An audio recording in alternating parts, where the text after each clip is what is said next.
I uh-oh. I used to work in domestic violence and sexual violence organization for 8 years, and I worked on both sides doing multiple roles. And then I worked for the school system for 8 years. And for 3 weeks, I have been in a hospital as a beacon social worker. So I work with adult survivors of domestic violence, sexual violence, human trafficking, including sex trafficking, and elder abuse. So this is the new role for me, but I'm kind of going back to my roots. But I have seen all of the populations that I've worked with suffering with cumulative trauma and increases in mental health concerns and substance abuse and different things like that. So I think that it just was appealing to me. And I'm very excited to get back into the NC CASA and NCCADV trainings because I loved those so much before and was very fond of them. And I'm just very happy to be back. Well, we're pretty happy you're back. Thanks for sharing. Thank you.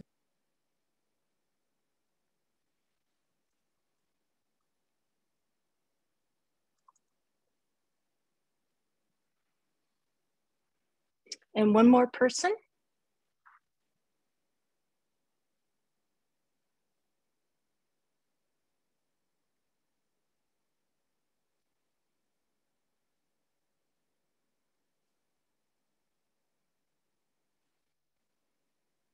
Alexis, would you like to say hello?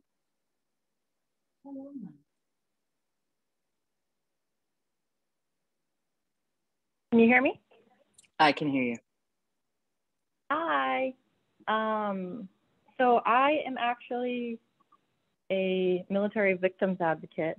I'm stationed out in San Diego, and I started this role this year actually. So it's only been about a couple of months.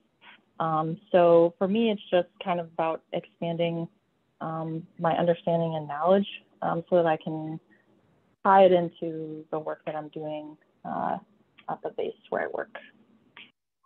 I love that. Thank you.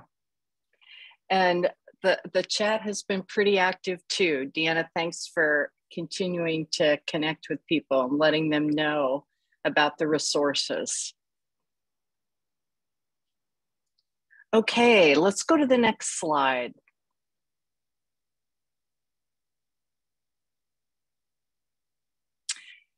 The way that I will work with you in this webinar is I will ask you to take the information as I'm presenting it and to work with it. Those of you who are familiar with adult learning theory probably know that adults retain information and can learn more deeply if the information is directly applicable to them. So one of the ways to reinforce that is to have you use the information right as I'm presenting it. So I'd like to start from a place of building on strengths. One of the things we know about cumulative trauma, one of the things we know about all kinds of trauma is that in addition to trauma, people have strengths. And the strengths are what we often need to champion to help people to heal. So to think about that, start with thinking about 2 strengths you bring to your work, and please write those down.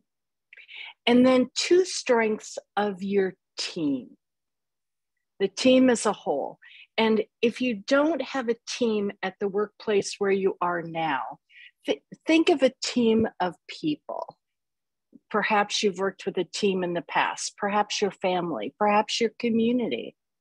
So individual and collective strengths, that's what we're looking at.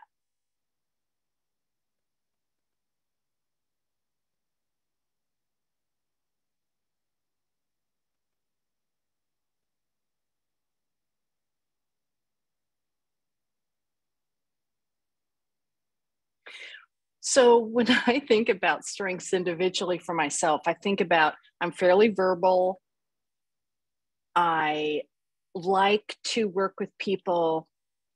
I'm compassionate. I think I bring compassion and bridge building to my work. When I think about strengths of teams that I've been on, I can give you a couple of examples. A faculty team that I was on, absolutely one of their strengths was being able to deeply research topics. And so we had plenty of information when we were making decisions. Another strength of the faculty team was the ability to collaborate.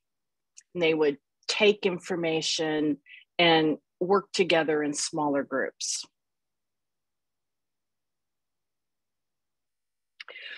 When I think about a completely different team, a team of consultants that come together once a month, one of the strengths of that team is commitment, strong commitment to our mission to help nonprofit organizations heal. Another strength of that team is the ability and the willingness to work together. So yes, we collaborate, and even more than that, we're very committed to each other's growth. So that willingness of working together is also about helping each other to grow. So that gives you a sense of how strengths can be many and varied. If we could go to the next slide, I'll introduce you to a model. And this is called the Strengths and Shadows model. It was developed by my colleague, Pat Vivian, and myself back in 2002. And it's a way to identify patterns, especially collective patterns. We can do this for ourselves looking at teams, and even stronger if we can bring people together through Zoom or all together in a room to look at what are our organizational patterns. And we start with strengths. So going to the next slide.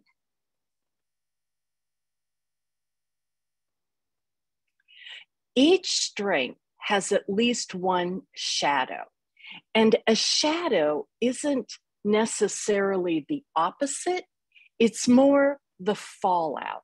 And I'll show you what I mean by that in a minute. And it helps us to discover and name patterns. So instead of looking at people and saying, well, you do this and you don't do that, we say, okay, you know what? As a team, this is how we operate. Or as an organization, these are our patterns. And we get to think about those patterns and to make meaning about them as a whole. And that may become a little more clear.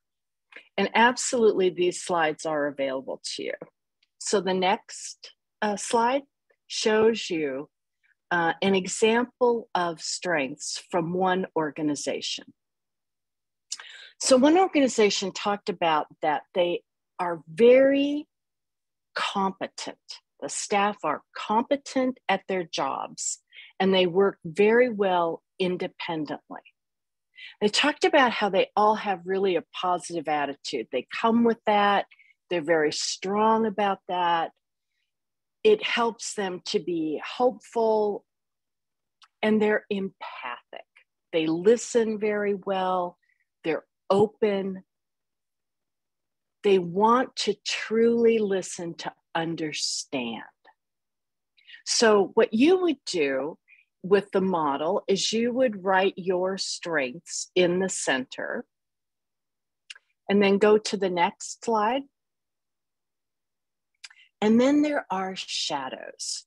So for example, we can be highly competent and work really well individually. And one of the fallouts of that is we could feel very isolated.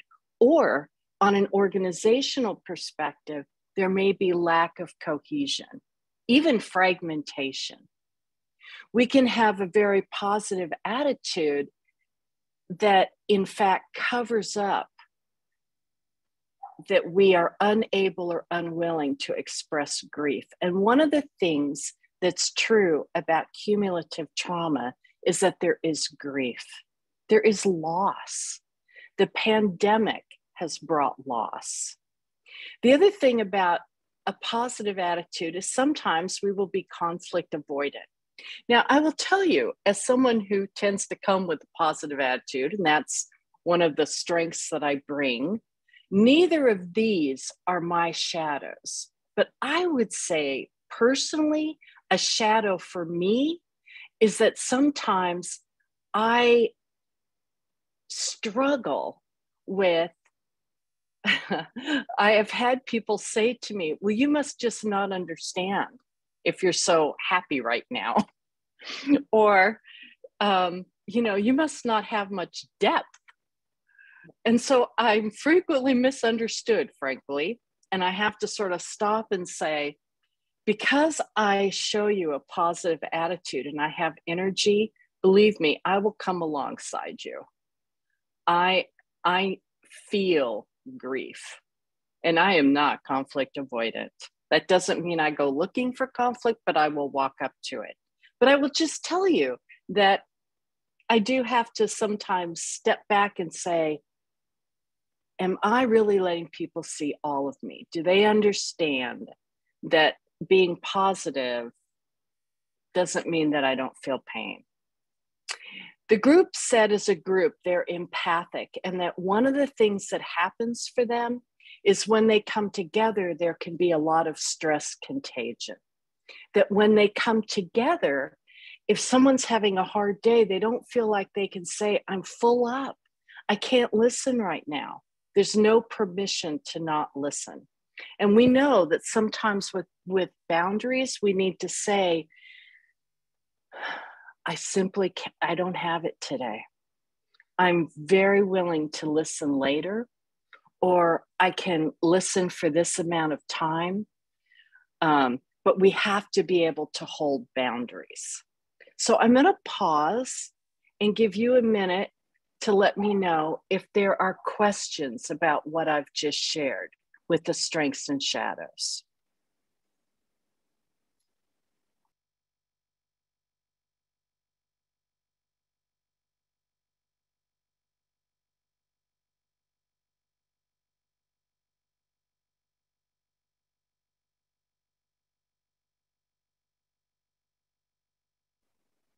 Or comments?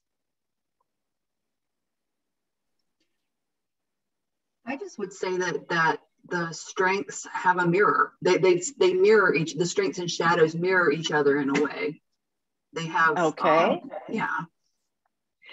Would you share what one of your strengths was? I did not share any of my strengths, but I heard some listed that sounded like our organizational strength. Organizational. We'll talk about organizational trauma.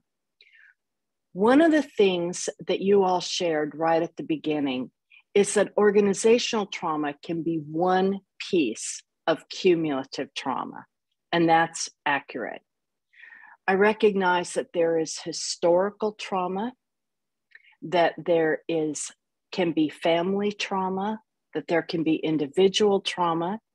There can be the trauma of being with people we care about who have trauma. And there can be organizational trauma.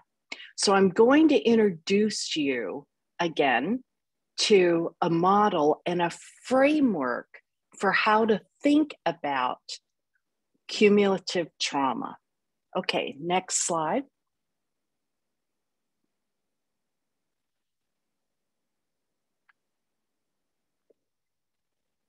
The types and sources of trauma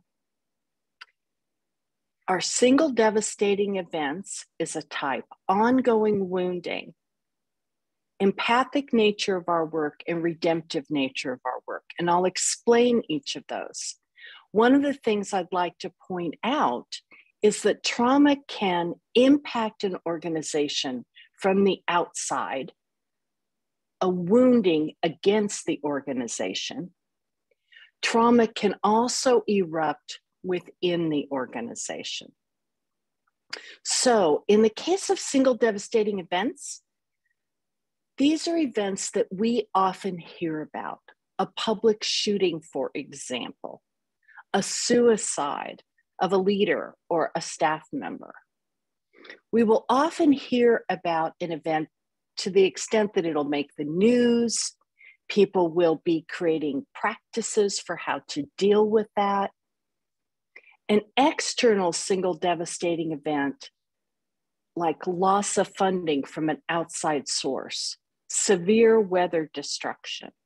My experience is that people hoped the pandemic would be a single devastating event or a short-term ongoing wounding.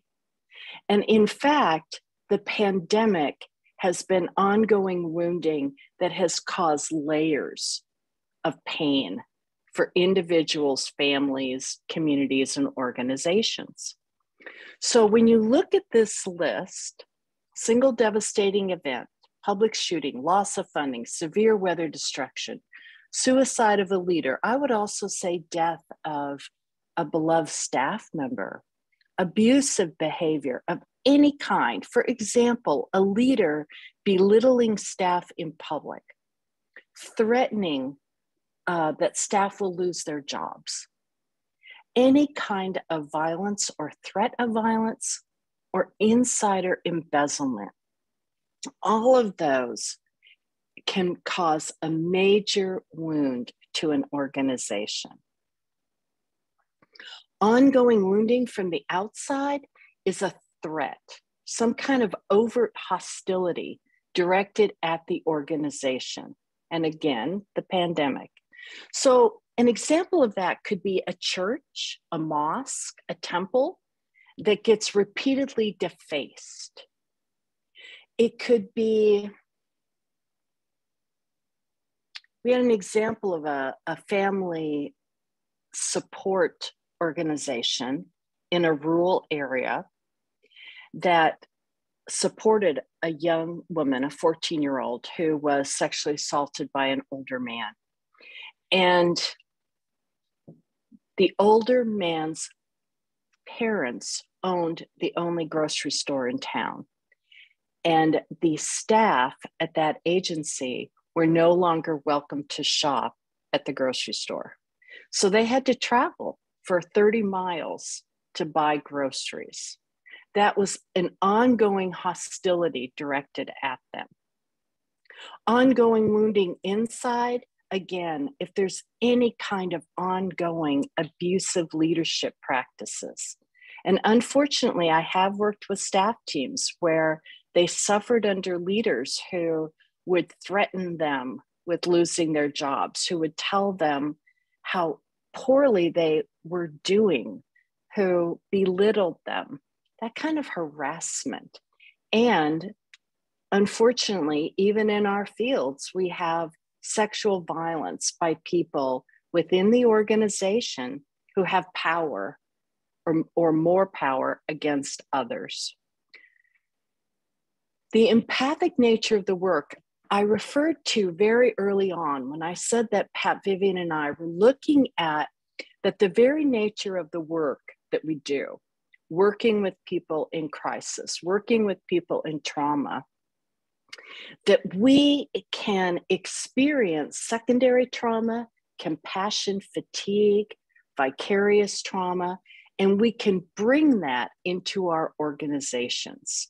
We have to be constantly aware and awake to the needs of our staff and whether they in fact need to be addressing secondary trauma. Finally, the redemptive nature of the work comes to us out of the civil rights work of the 60s, where the leaders talked about that they had very high goals for themselves. They really wanted to redeem society and really and truly have civil rights. And they could see that where we were as a society and where they wanted to be were vastly different places. And that there was a struggle and a tension between where we were and where they wanted to be. And sometimes that tension was too hard to hold. And they would turn on one another. And I've seen this in sexual assault and domestic violence organizations and in other nonprofit organizations that are working against oppression. We take on that guilt and depression and we say, you're not working hard enough to battle oppression, or you're not committed enough, or maybe I'm not committed enough. It's a very tough kind of wounding that we can do to ourselves. And I'm going to pause and I'm going to ask you to do a piece of writing. I'd like you to look at this list or to hear what you heard out of what I said. And I'd like you to write, just free write for about 3 minutes. Just what's in your gut, what's in your mind, what memories it brings up, just to download it so that it's out on the paper. You may or may not share it, but it's to get it out of your system and out onto paper. So if you would please take 3 minutes.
What I'm asking you to do is a form of reflective practice.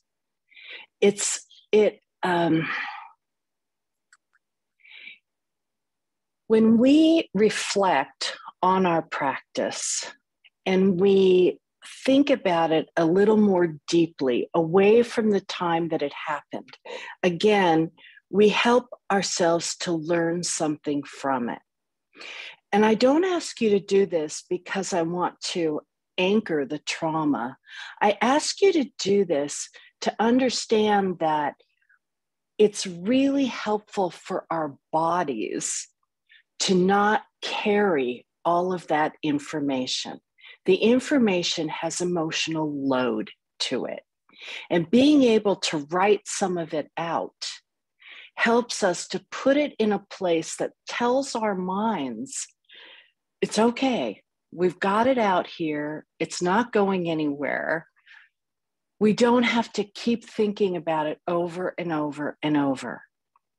I'm wondering if there's any piece of this, either what you wrote or what you heard, that you'd like to comment about. Would anyone like to comment?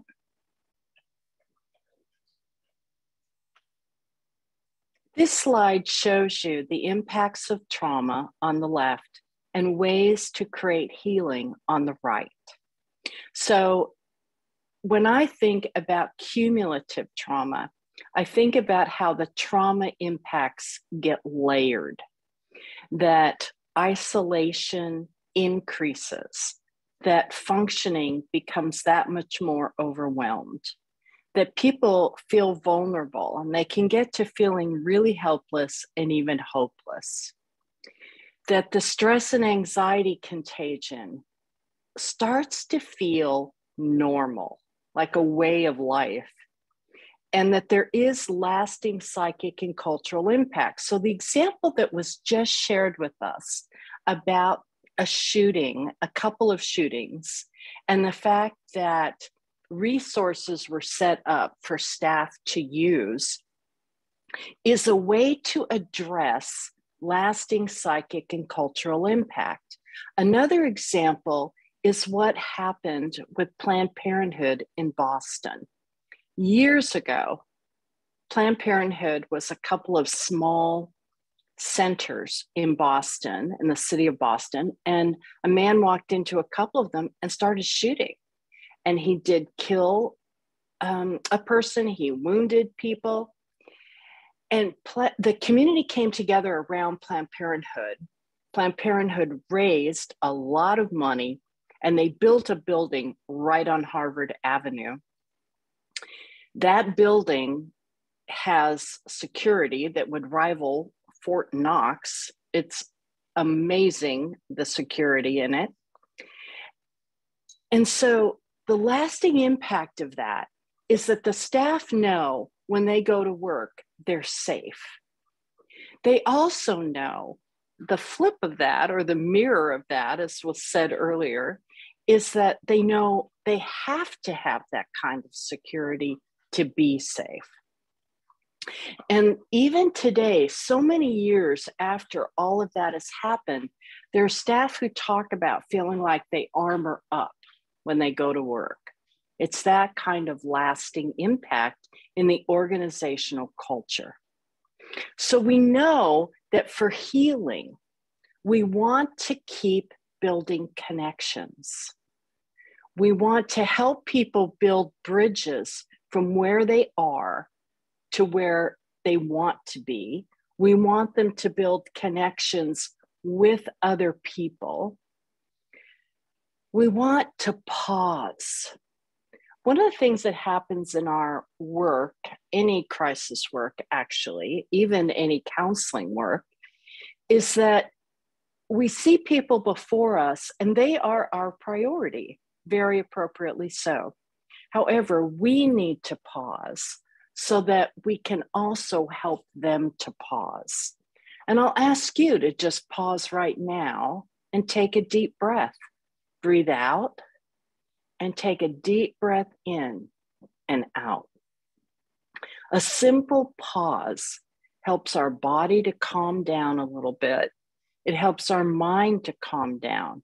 Again, part of cumulative trauma impact is that our whole being speeds up. In fact, our own beings, as well as organizational cultures, can become hypervigilant. So we need to keep helping us, ourselves and our cultures, to slow down, to give support, to affirm that right now in this moment, we are all right. We are not vulnerable and helpless. We are safe right now.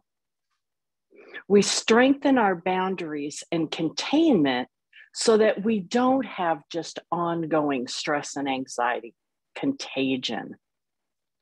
And we come together and engage in meaning making. So even knowing that there's lasting psychic and cultural impact, the more we can come together and say, so what does that mean for us? The fact that we walk in here every day and we have such high security, let's take a moment, let's pause, let's breathe, let's recognize that we're safe where we are, and let's engage in meaning making, which means how do we make meaning of the work we do? How do we talk about that? How is that connected for us? The next slide, please.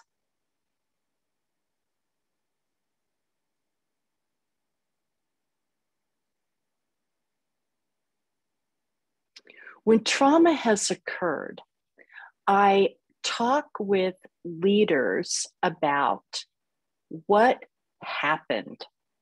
So what was the source of the trauma? These are the first two questions are also what I asked when we were talking through that last example. So the source of that trauma was that there were shootings, right? What's the source? What was done that was helpful and promoted healing? A program was started, and it's been supported with people being staff in that program. I might also ask, what did not help, or what made the situation worse? Because sometimes that's also true.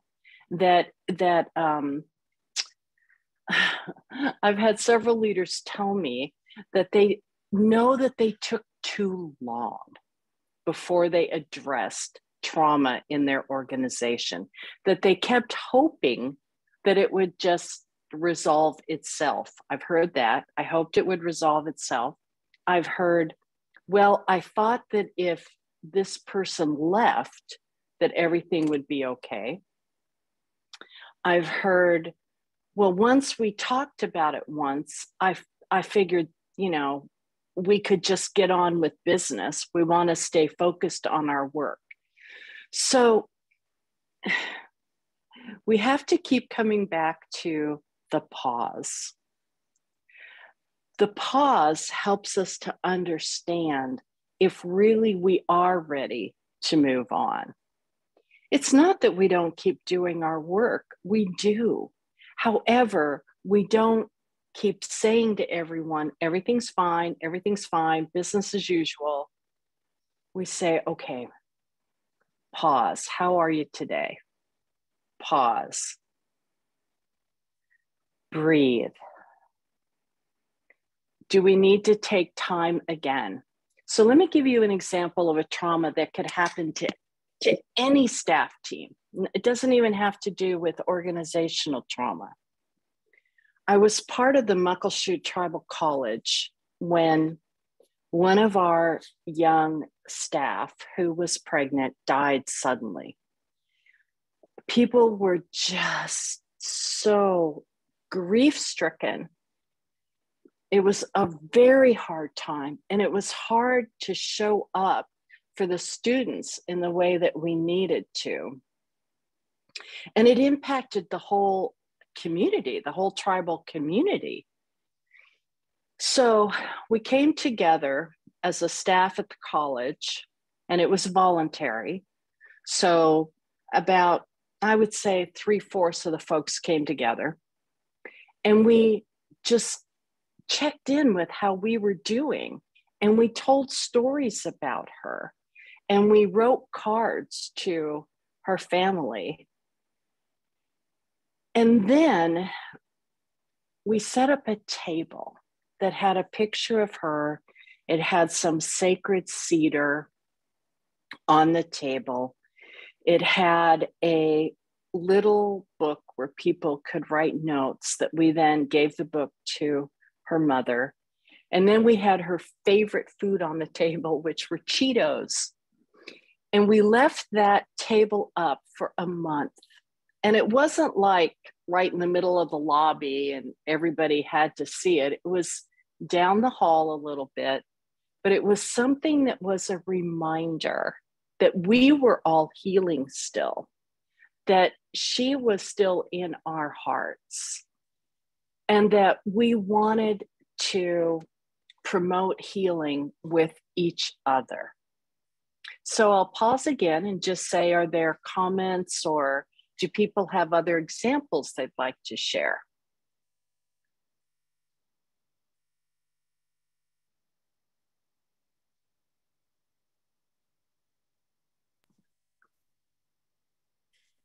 I can give another example. Okay. I was thinking about my prior job was with the school system, and anytime we would have like a student suicide, we would bring in extra support staff for that day or the next few days to cover for any.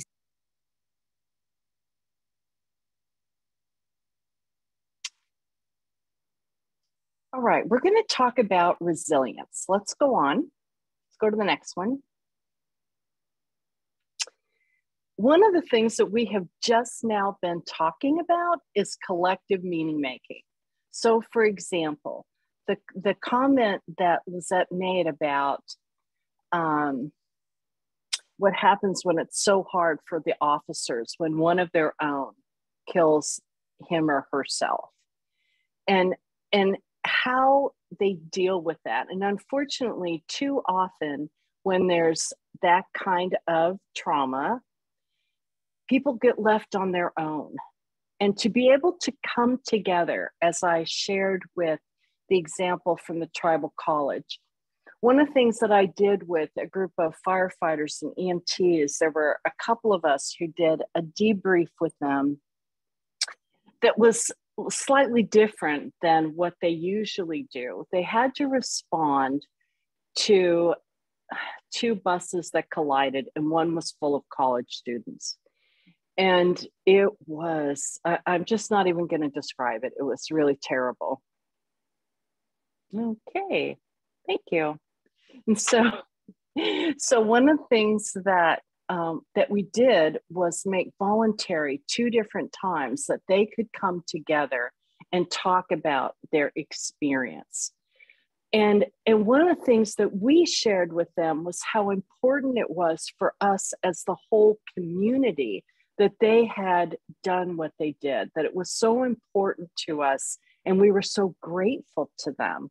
And sometimes that's important for our collective meaning making, to be able to say to one another, and to have an outside source as well, say to our staff, we're so grateful for your work. Thank you very much. We know this takes a toll on you. Thank you for what you do. We would like to be part of your collective meaning making as well. Let's go on, please, to the next slide. When we're building resilience, we need to be relentlessly optimistic. We keep strengthening whatever positive connections there are, and we build them if we don't have them. And I have worked with organizations where leadership has said to me, unfortunately, under our last leader, our connections in the community were severed. They are not positive. So sometimes we have to start there. We need to build those connections. But in all of that, we have to commit to our own care and support for one another. And so I ask you, what have you done in the last couple of weeks to show support, to show care to a coworker? One of the ways to do that is to engage in gratitude, to simply say to someone, I'm grateful for your work. Perhaps you've sent them a birthday card. Perhaps you've sent an email that said, I know you've had a tough couple of weeks. Thanks for hanging in there. Perhaps you've been able to have coffee together. Supporting one another, showing care is so critical to our own well-being. That's part of what the research is showing. Being able to have gratitude contributes to our own well-being. So let's go on. We're going to actually do some of this. We're going to now do some practices. This slide is simply here for your information. Next slide, please.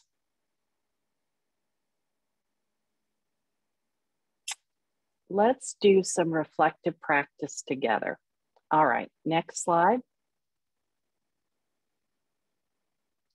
So why am I saying reflective practice when we're talking about cumulative trauma?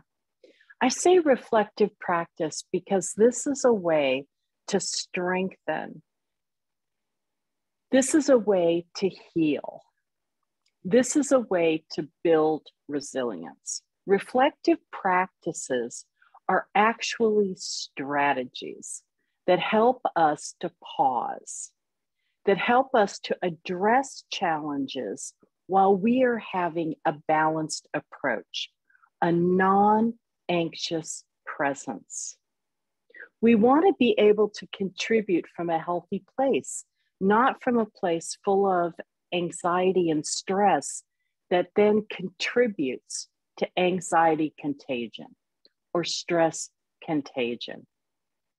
We want to engage in self-care and team care, and we want to be able to model that as individuals, and we want to be able to lead that in a way that involves the collective and the whole organization. So let's talk about what are these strategies. Let's practice a bit. Next slide, please. For those of you who are interested in the research behind reflective practice, I'd like to introduce you to to 3 models. So first of all, Dewey long-term reflection on practice, right? Dewey's research is probably referred to the most across the board. He was one of the first who said, we have some kind of a stimulus, something happens. I mean, sometimes it's as serious as a shooting. Sometimes it's as serious as assault. We have some kind of an action that happens that we then decide how we're going to act. What are we going to do in response? Then we need to reflect. How was our action received?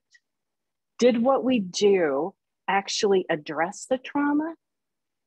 Did it lessen the impact of the trauma, or did it exacerbate the trauma?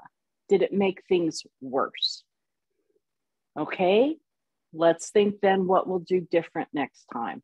So that cycle of practice goes back to Dewey's work. Then along comes Ron Heifetz, and Heifetz said, let's look at leadership without easy answers. That was one of his first books. And he talks about the fact that while we're on the dance floor, while we're engaged in the practices, while we're part of the organizational patterns, we can see from our position on the dance floor what people are doing. However, we have to walk up the stairs or take the elevator up to the balcony to be able to look over the railing and down on the dancers to see the patterns. That sometimes, instead of engaging in the patterns, we need to back up. It's his way of talking about reflecting on our practice, that we back up, we take a view that looks down at the patterns themselves. So he would talk about Pat's and my strengths and shadows model as going to the balcony. That we've stepped back a little bit to look at what are the patterns, and do we want to address some of what's in the shadows? Are we comfortable with what's in the shadows and we don't want to change that? I've had some leaders say to me, yes, we have high commitment to the mission, that's a strength. Yes, the team overfunctions, that's a shadow. You know what? That's a shadow that I expect. That's not one we're going to address. However, the fact that this team is conflict avoidant, that's a pattern I want to address. I've had other leaders say to me, commitment to the mission resulting in overfunctioning, that's the pattern I want to address. I want to talk about what boundaries need to be in place so people are operating from a place that's healthy for them.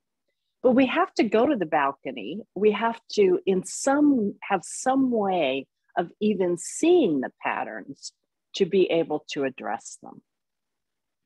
And then Brene Brown talks about increasing our boundaries of vulnerability. Then we need to increase our capacity we have such high capacity for empathy, for compassion, and we need to also have our boundaries around that. So she calls for us to reflect on our practice and to look at, are we operating in a way that is healthy? Are we modeling that for other staff? Are we modeling that for the people with whom we're working?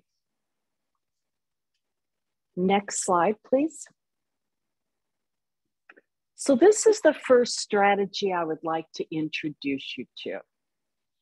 This strategy is called box breathing. We're going to do this together. And what we'll do is we'll breathe into the count of 4. We'll hold for the count of 4. We'll breathe out for the count of 4, and we'll hold for the count of 4. And we'll do it twice. And I will, in fact, count you through it. So to start with box breathing, get comfortable where you are.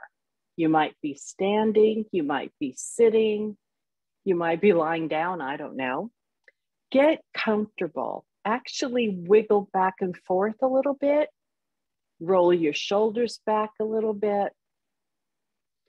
Exhale deeply. Breathe in, 2, 3, 4. Hold, 2, 3, 4. Breathe out, 2, 3, 4. Hold, 2, 3, 4. Breathe normally. Now your body knows what's coming. Raise your left shoulder up high and then let it fall. Raise your right shoulder up high and let it fall. Breathe out deeply and breathe in, 2, 3, 4.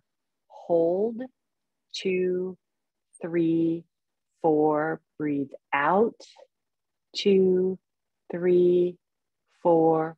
Hold, 2, 3, 4. And breathe normally.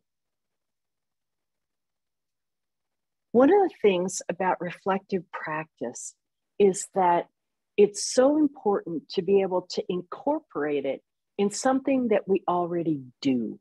So if you already have a staff meeting, you can do box breathing at the beginning or the end. It helps for people to have more oxygen. It helps us to be more creative in our thinking.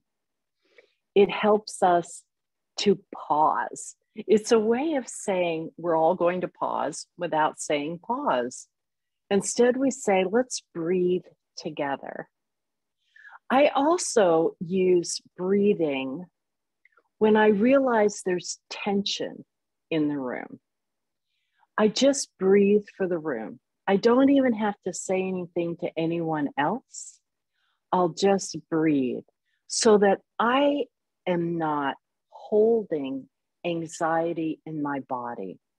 And I can bring what I want to bring forward in a way that's not anxious. Would anyone like to comment on how it felt to breathe?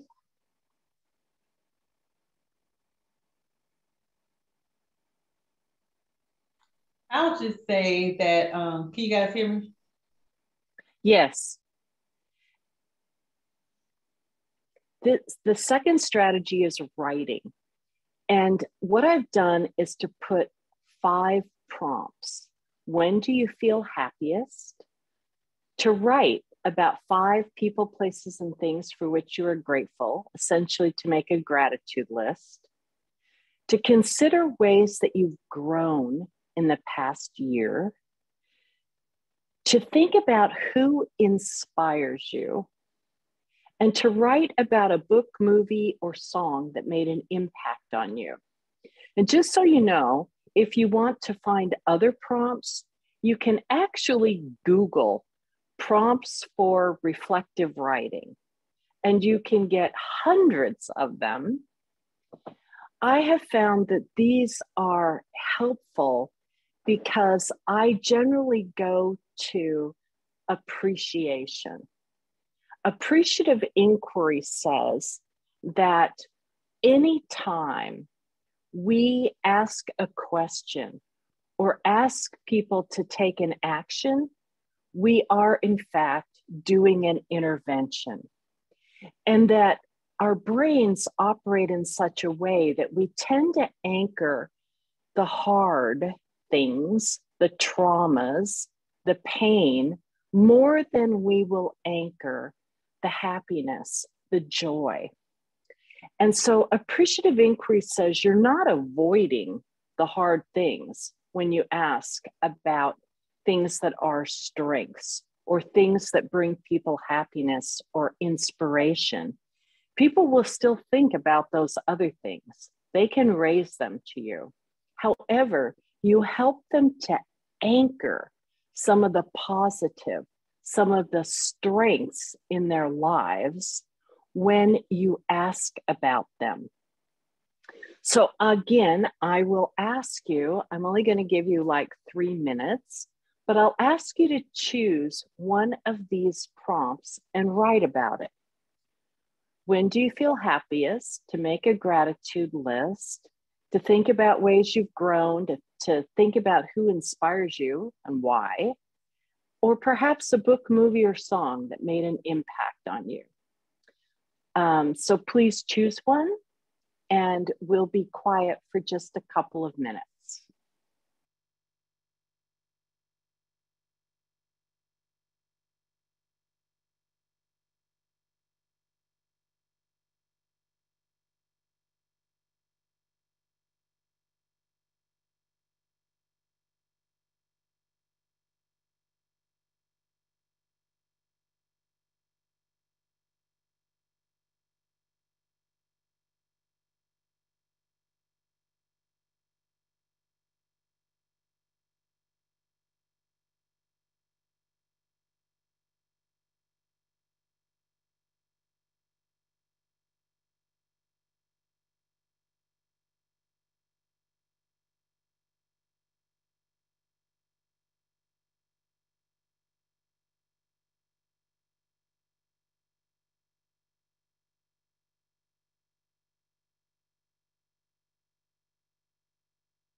There's a strategy called appreciative storytelling. With appreciative storytelling, I would, let's see, I can give you an example. So I would sit with one of you, and we would each have a turn to tell a story. And let's just say that you start, and you know that you're going to tell a story for anywhere from 10 minutes to 30 minutes. So you want to pick a story that you really, that made your day, that made it just, you were at the top of your game. It's a time when you loved your work, or you were so excited about your family, or you want people to share something that is very appreciative and really has feeling for them.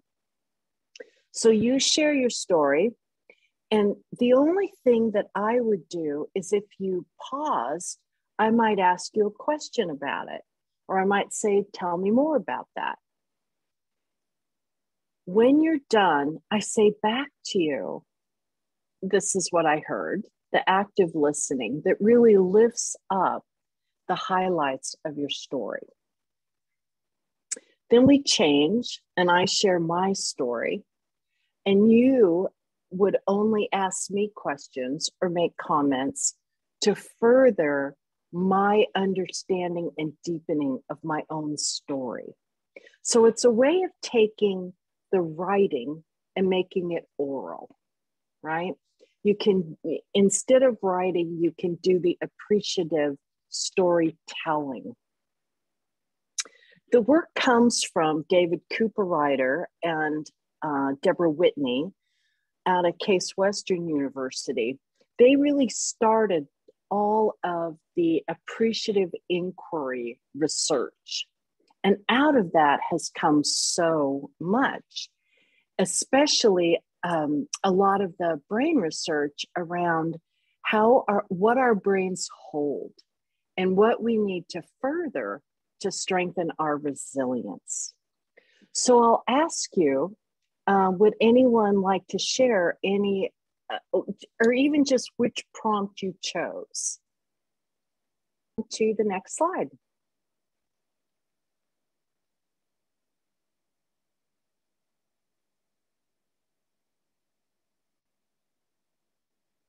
The third strategy is a body scan. And I'm actually going to take you through a visualization for relaxation. And I'm going to use this as the model to do that. So I'll ask you to get comfortable. This will take about 5 minutes. So get comfortable.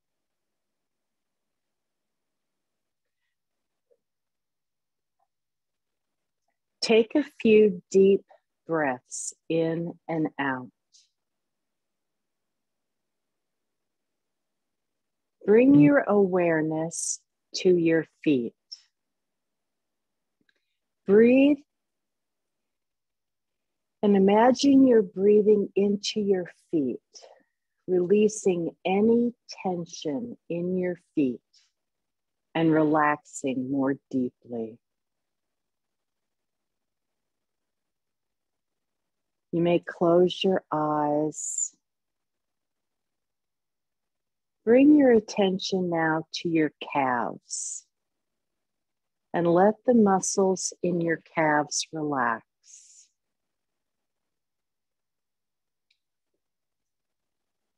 Now focus on your thighs and all the way up to your hips. And breathe into your hips, giving yourself room and letting your body relax.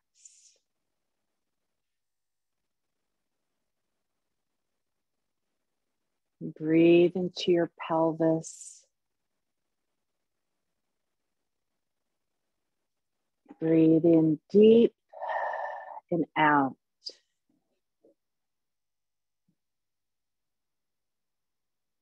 And breathe into the small of your back. And imagine the muscles in your back become long and relaxed.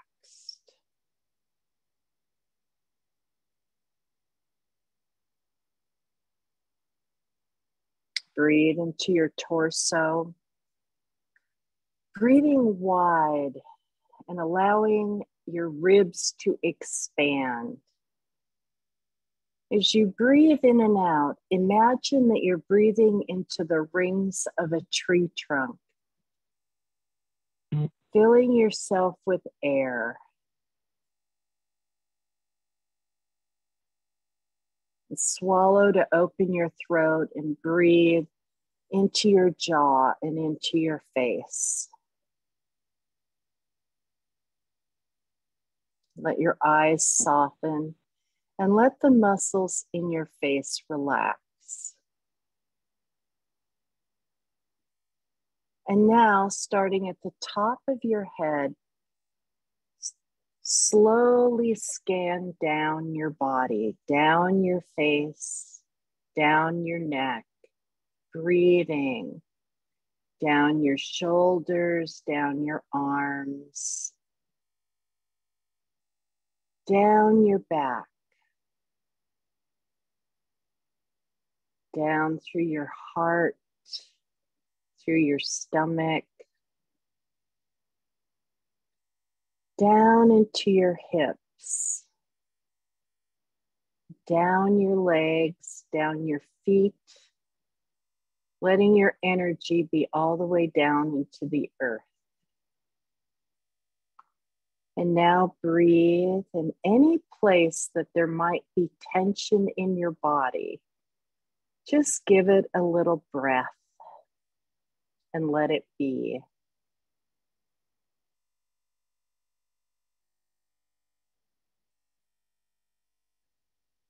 And now give yourself gratitude for breathing and for this session, for taking the time for yourself and to learn.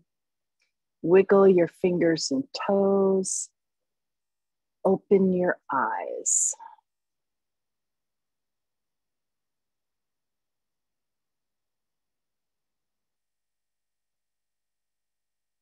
And would anyone like to share what that was like?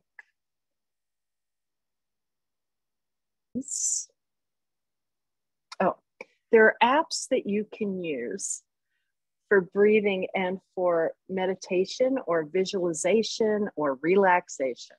One is called Balance, and the other app is called Insight, INSIGHT, Insight Timer. They are really helpful. I've had a number of people tell me that they listen to them as they go to sleep, that they listen to them as a way of pausing during the day. So I highly recommend it.